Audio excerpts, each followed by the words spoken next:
ఈ రోజుల్లో చాలామంది ఎలా ఉన్నారంటే, నీ చుట్టూ ఉన్న మనుషులు చాలా వరకు నీతో ఏదో ఒక అవసరం ఉన్నంత వరకే నీతో ఉంటారు. నువ్వు కాదన్నా, అవునన్నా ఇది మాత్రం పచ్చి నిజం. నీతో ఏదో ఒక అవసరం ఉన్నంత వరకు నీకు విలువనిస్తారు. లేనిపోని ప్రేమాభిమానాలు కురిపిస్తారు. ఆ తర్వాత ఒక్కసారిగా నీతో అవసరం తీరిపోతే నువ్వెవరో నేనెవరో అన్నట్టుగా ఉంటారు.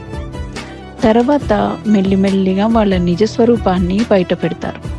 అప్పుడు నువ్వు బాధపడటం తప్ప మరి ఏమీ చేయలేవు. అందుకే మనుషులతో జాగ్రత్తగా మసులుకో. ఏమంటారు? వీడియో నచ్చితే ఛానల్ సబ్స్క్రైబ్ చేసుకోండి, లైక్ చేయండి, మీ ఫ్రెండ్స్ అండ్ ఫ్యామిలీతో షేర్ చేయండి. Thank you so much.